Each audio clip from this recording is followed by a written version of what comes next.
Hello, my name is David Fairchild, and today I would like to discuss mitigation and its issues as it pertains to the international setting. Many of us in the class already have some knowledge of how mitigation works on the local, state, and national levels, but here we will elaborate on these functions one step higher than the national level.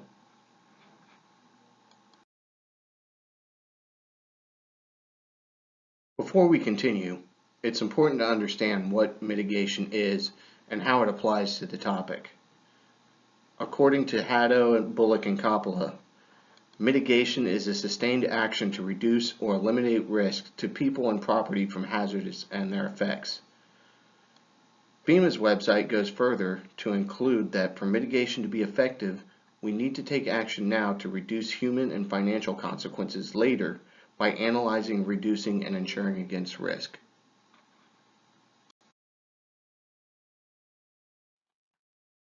On the international level, simply put, mitigation is a collective action undertaken by organizations to address shared state concerns of potential risks and hazards. This can entail both regional and global risks. Entities usually involved in these matters are intergovernmental organizations, or IGOs, and non-governmental organizations, or NGOs.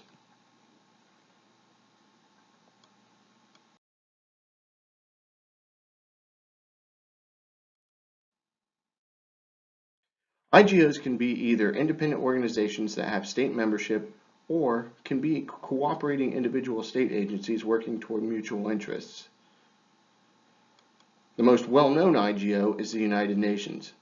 With 193 member states, the UN has a unique position to organize mitigation efforts across the globe. Other groups include the IAEA, or the International Atomic Energy Agency.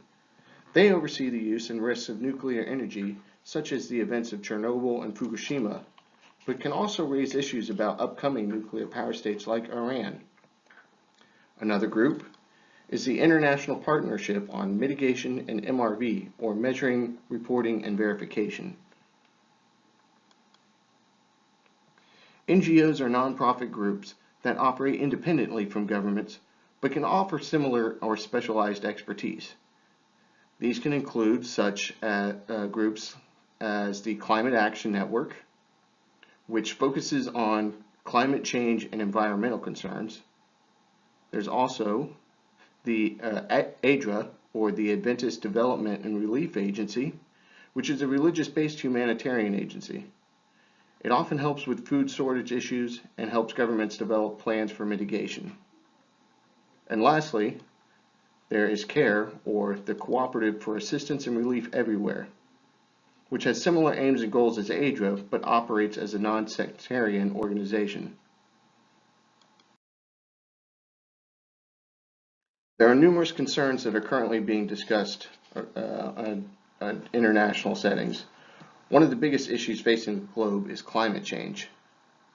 Many steps have been taken to address these issues, such as the Kyoto Protocol or the 2015 Paris Agreement, though recent politics around the globe might revert such measures. There are also the dangers of tsunamis, such as the 2004 Indian Ocean tsunami or the 2011 Tohoku tsunami off the coast of Japan. What measures can be taken to alert people of an impending disaster? What can we do to save lives?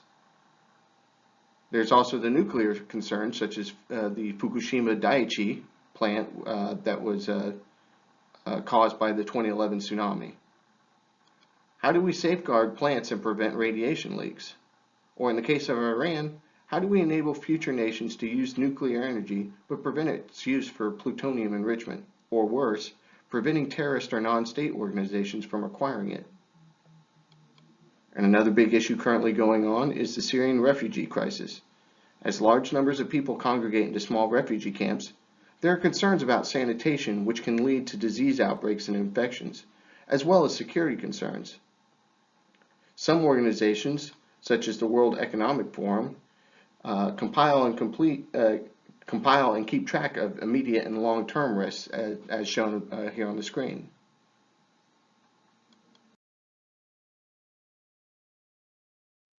What problems does mitigation efforts face?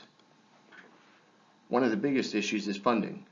This is especially true post the 2008 crisis, where many governments still are trying to focus on cost-cutting measures to tighten budgets.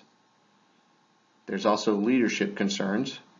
Many recovery and relief organizations are still reluctant about stepping up to the plate for mitigation.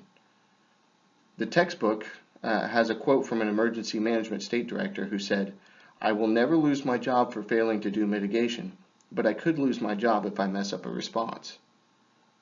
And lastly, there's compliance. Unfortunately, there is no organization that can truly enforce these issues.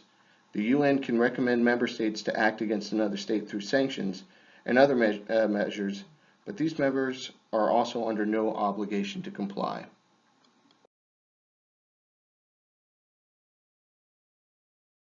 Thank you, and please leave your comments in the forum below. Thank you.